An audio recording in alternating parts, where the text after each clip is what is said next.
Bismillahirrahmanirrahim. Assalamualaikum warahmatullahi wabarakatuh. Yang saya hormati Bapak Tutan, Fakultas Ekonomi dan Bisnis Indonesia Nada, Kepala Pusat Studi Lingkungan Hidup, para pembicara dan ibu bapak sekalian.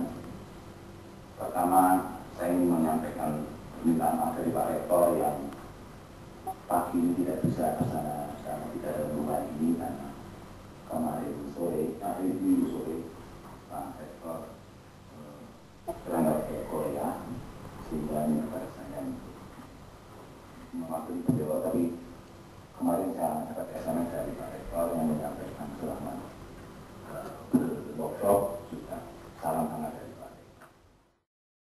Ini mungkin pertama kepada Pak Anggito Abimanyu. Yang pertama, Pak, sampaikan nama Pak. Saya Wawan Kustiawan dari PPLH Unmul, Pak.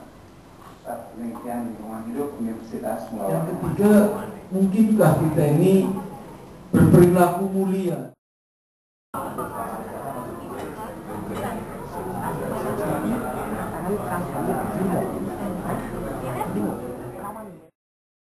Butir kesimpulan untuk penutupan ini antara lain saya sampaikan.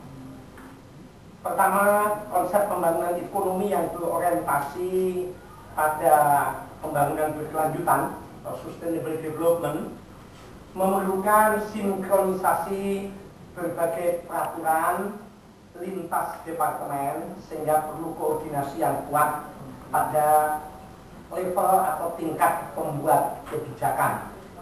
Dan ini selain lintas departemen, namun juga untuk urusan lingkungan hidup, satu kementerian pun juga masih kelihatannya memerlukan pengawalan dari kita semua, di mana kita tahu saat ini sedang digodok di finalisasi akhir antara PP perizinan lingkungan dan PP tentang AMDAL. Dalam minggu yang lalu saya masih mengikuti itu, dan itu belum final karena antara dua PP tersebut masih menjadi permasalahan. Ini masih di dalam satu kementerian, belum juga antar kementerian.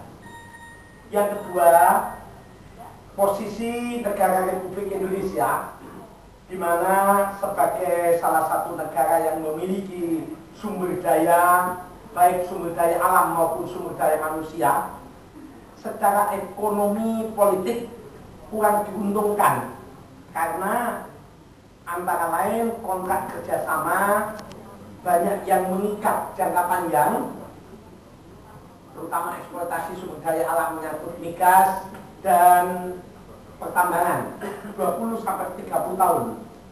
Dalam keadaan tidak menguntungkan Indonesia, salah satunya yang disampaikan oleh Pak Anggito tadi adalah Donggi Seluruh yang terletak di Luwuk, Sulawesi Tengah.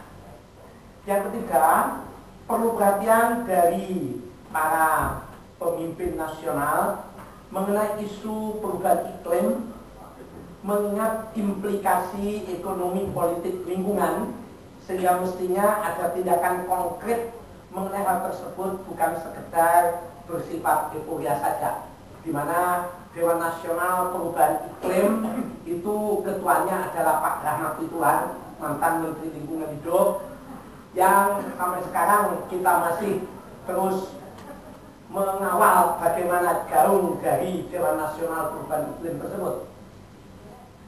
Bulan November awal di Yogyakarta juga akan ada workshop yang diadakan oleh Kementerian Pemuda dan Olahraga di Yogyakarta terkait dengan itu, dan akan hadir beberapa pembicara internasional juga. Dan itu seri karena ada workshop seri karena UGM bersama 35 perguruan tinggi di Indonesia, mulai dari Sakwala sampai dengan Cendrawasih, Mula Warman, lalu Samratulangi dan lain-lain, 35 perguruan tinggi itu mengadakan acara internasional workshop wisdom tanggal 8 pembukaan, 9 dan 10 itu intinya, di mana salah satu yang hadir yang sudah pasti adalah Muhammad Yunus dari Bangladesh. Itu terkait acara seri tersebut. Yang keempat, sumber daya geotermal sampai saat ini belum dieksplorasi dengan optimal. Padahal cadangan untuk geotermal sangat besar, sementara bahan bakar minyak, batu bara, dan gas dieksploitasi habis-habisan. Dan kondisi ini cukup merugikan Indonesia. Beberapa catatan akhir yang menyangkut sumber daya air, pendekatan penanganan pencemaran air, polusi air bisa dilakukan dengan pola pemberian insentif dan adanya tindakan disinsentif. Kalau kita melihat siklus hidrologi, ini jatuhnya, volume air di dunia itu akan tetap tidak berubah kualitasnya. Yang berubah adalah kualitasnya. Namun saya punya pendapat tambahan Pak Heru, kalau es di kutub mencair semua gitu, gunung di Mount Everest dan di Mont Blanc itu mencair semua, nggak ada salju gitu kan, curah hujan pasti akan meningkat karena jumlah volume air yang dulunya itu menjadi salju, menjadi beku di kutub dan di Mont Blanc dan Mount Everest itu akan jadi air yang ikut mengalir di siklus hidrologi. Nggak tahu Jakarta banjir kemarin apa karena itu gitu. Yang kedua, pemakaian untuk produksi dan konsumsi mengalami penurunan yang cukup besar.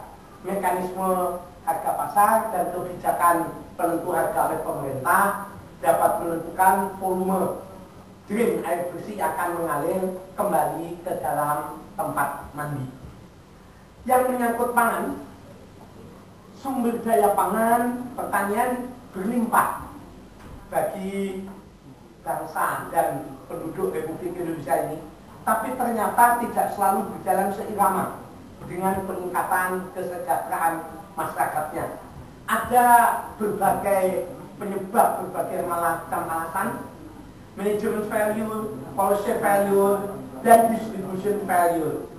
Oleh karena itu perlu fungsi sumber daya alam tadi yang terabaikan, yang sangat tergantung pada spesifikasi daerah, perlu mendapat pembenahan.